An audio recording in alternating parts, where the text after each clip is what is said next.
Good morning. Can you come forward little bit? Because it is based on a PowerPoint. So if you can come forward, you can see it better. I will not ask any questions. Don't worry. Please come forward. Veilana. Okay. Okay. So Science Day has already been introduced. I'm not going to those details. Told multiple times. So I will ask the CCMB director has said. I will also discuss this today's Science Day based on the 1 year of COVID-19, how we tackled as a scientific community, how we tackled the COVID-19. So in December 2019, the first case of it was reported there is a cluster of cases of pneumonia in Wuhan. And the 1st January 2019, WHO set up a committee to assess the pandemic.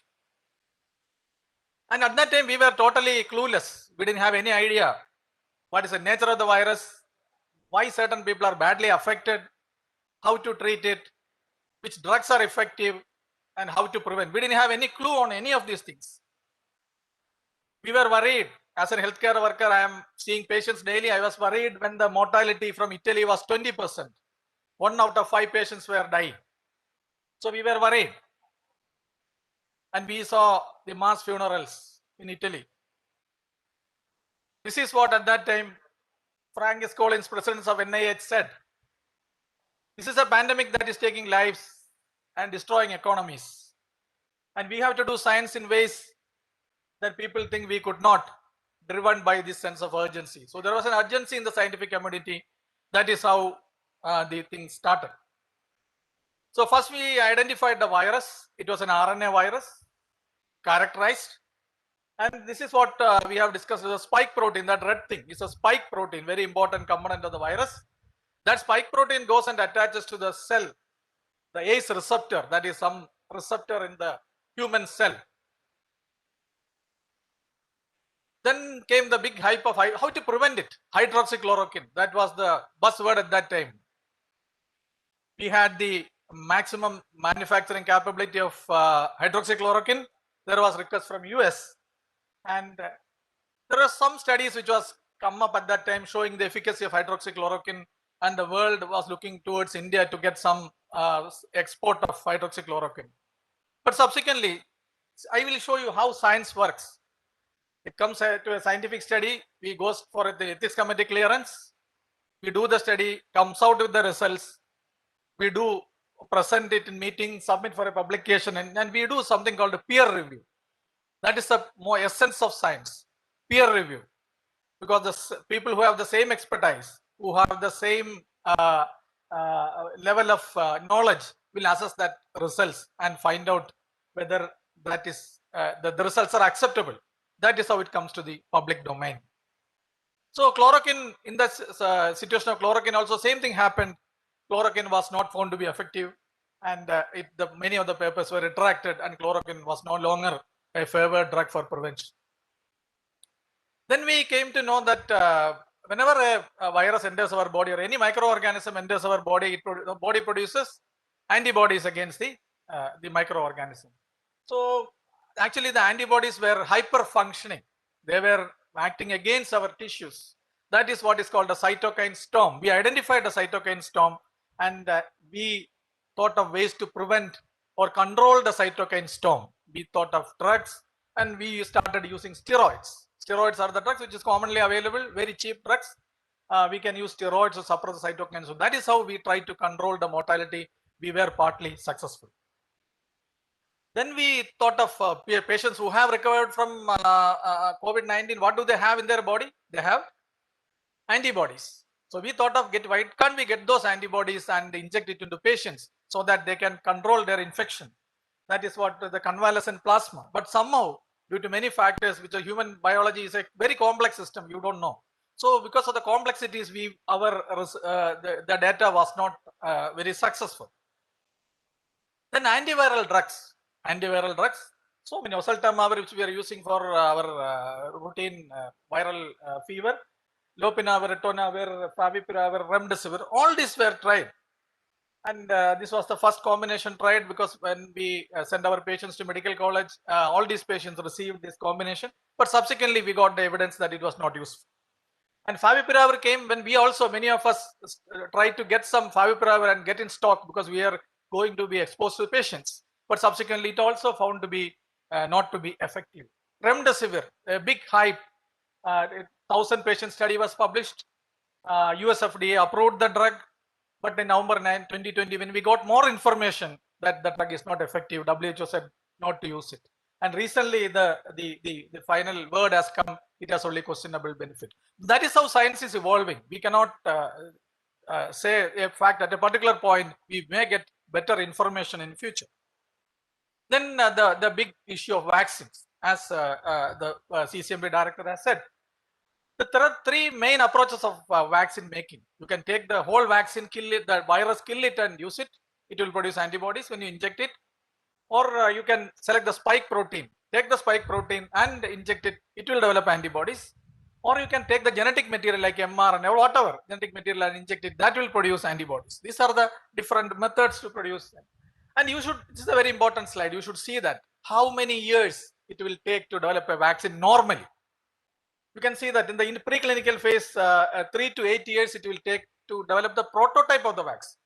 It will take another 2 to 10 years to develop the phase 1, 2, 3 studies. You should know what is phase 1, 2, 3 studies, because there are a lot of controversy in the news. Phase 1 is study, you try it in 10 patients to see whether it is safe. Second is phase 2, safety and immunogenicity in 100 patients.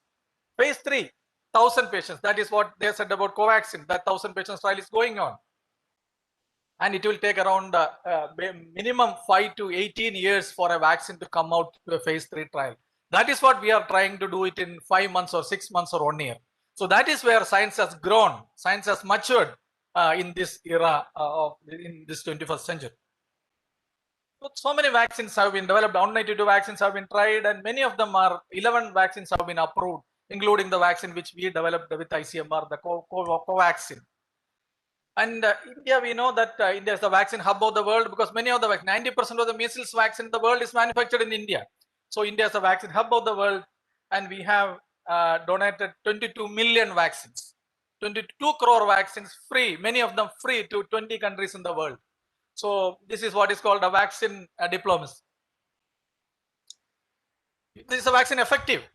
Is the vaccine effective? This is the data. This shows that this is from Israel. Israel is a country where the technology is so advanced, they started vaccinating their population, and you can see that when the second dose vaccine has begun, you can see a sudden drop in the graph showing effectiveness of the vaccine. Today I was very happy to, before that, Israel, what is the population of Kerala? What is the population of Kerala? Anybody? 3.3 crores or 3.4 crores as of now.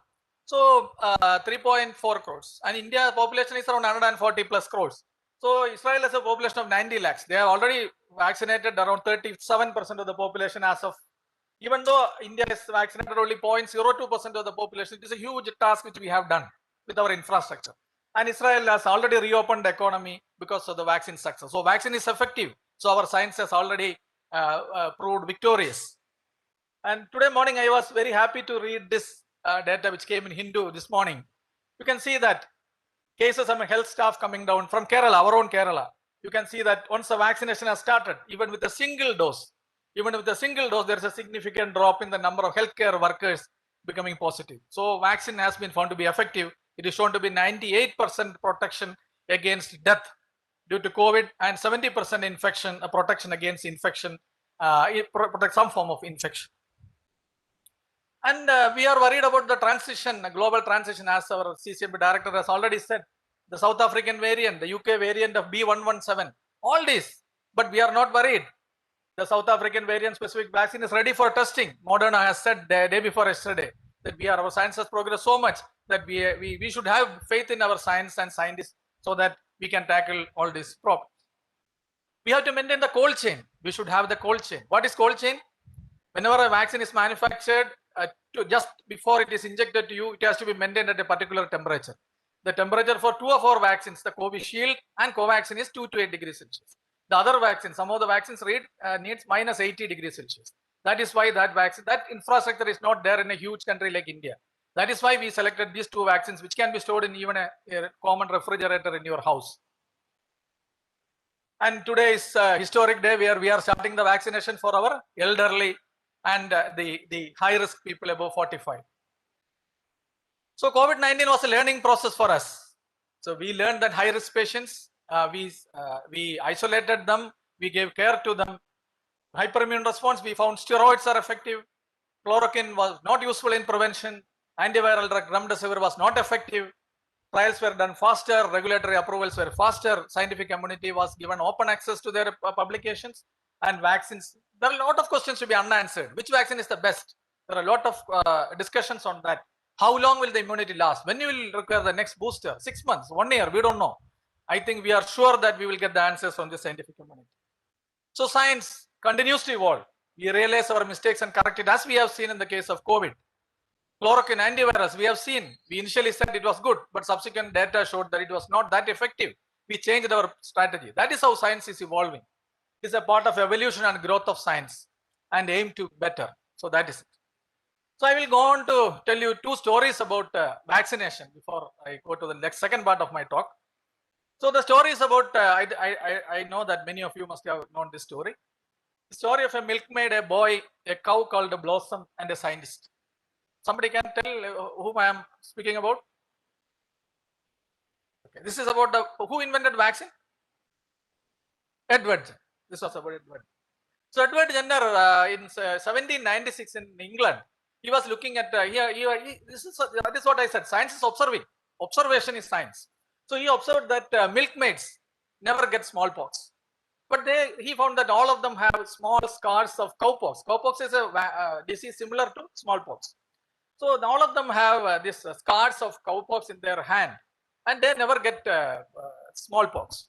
So he observed and he did an experiment. So he inoculated pus taken from the pustule of the hand of a milkmaid and injected into a boy called James Phipps, his gardener's son. Whether it is ethical, it is a debatable question, but that proved, I think many of the people are living because of the success of vaccines.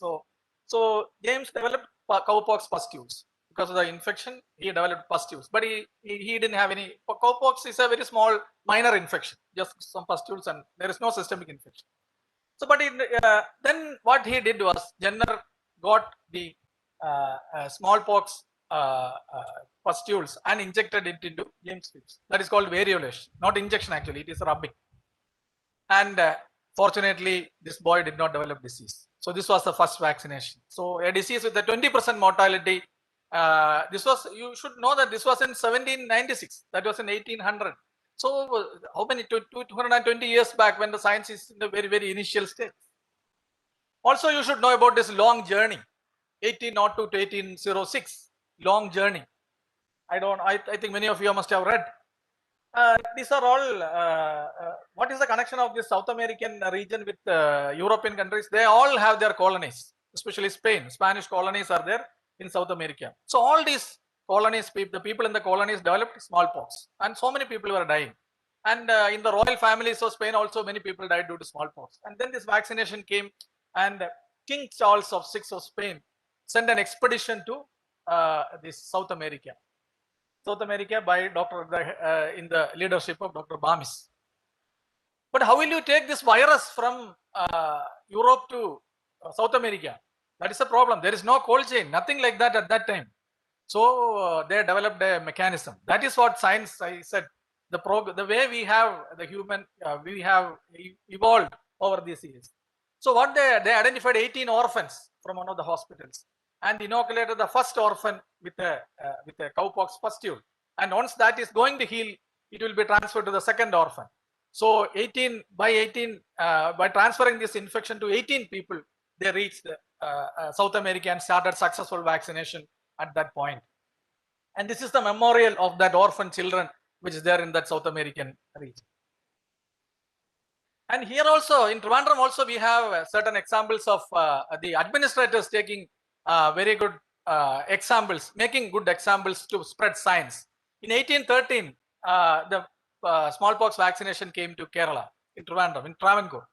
So people were very reluctant. Then His Highness Gauri Lakshmi Bai went with her family to General Hospital and took the vaccination.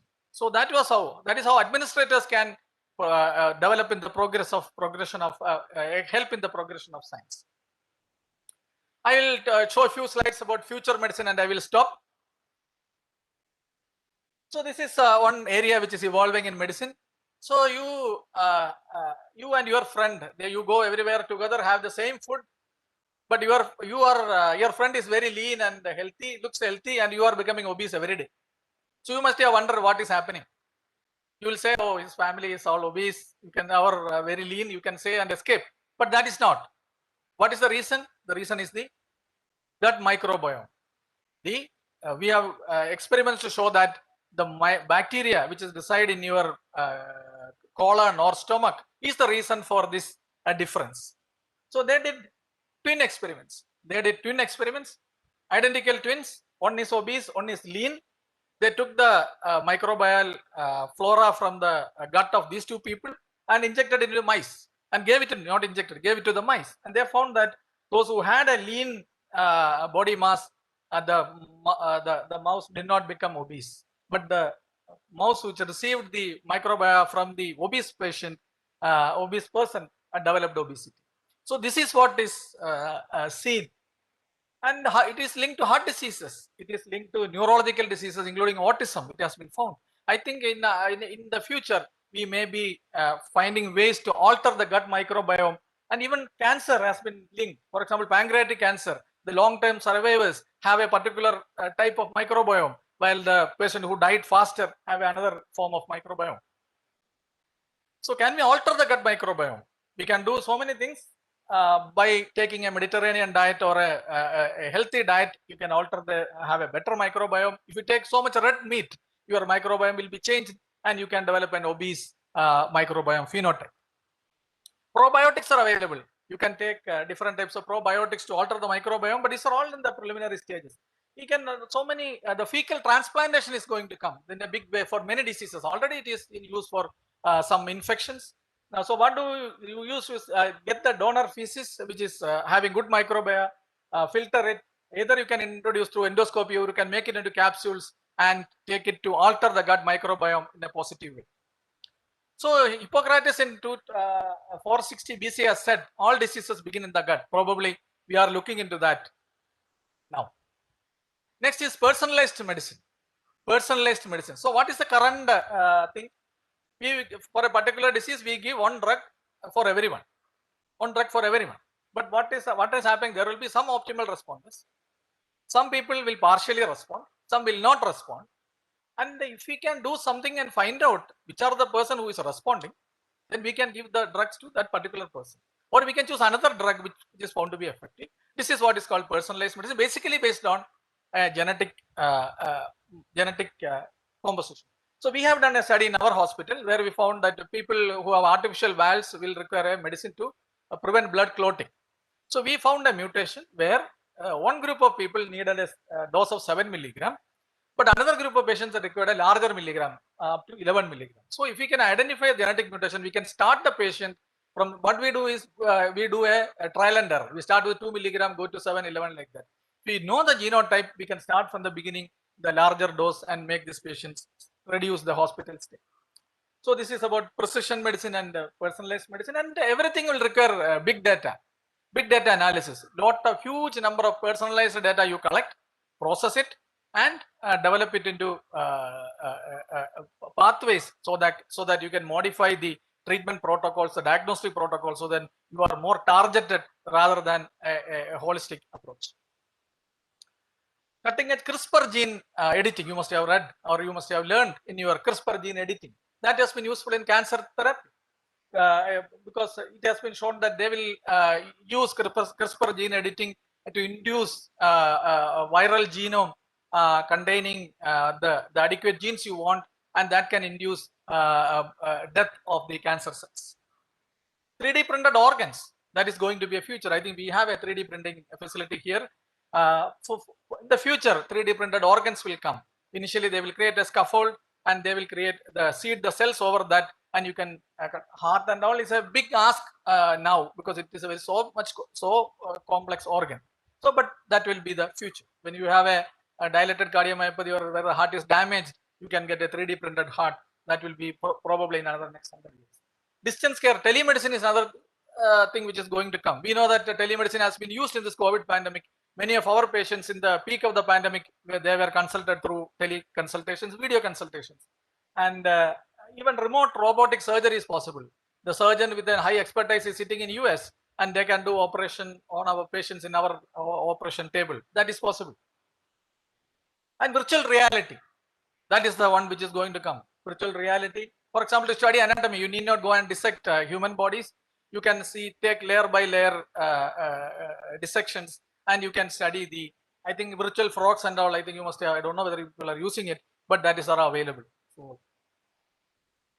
So science, I'm stopping here. Science is going to be fascinating. It's always evolving. Today's gospel truth may be totally discarded tomorrow. So that is what I am going to stress.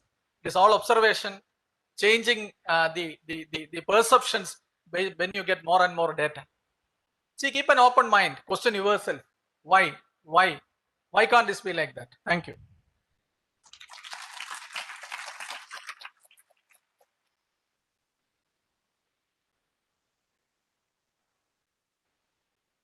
Thank you, sir, for detailed overview on COVID virus and the use of science and technology to prevent it.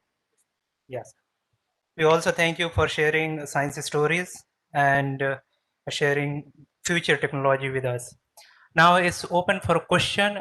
Are there any question on this particular topic from audience?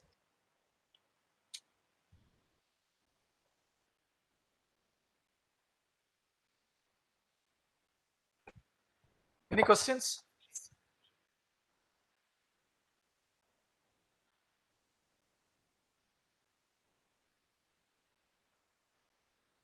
Yes, you're going to ask something.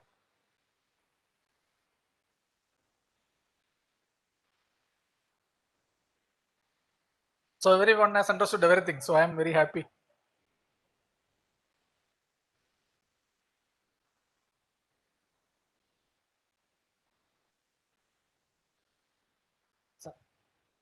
I will make a comment upon.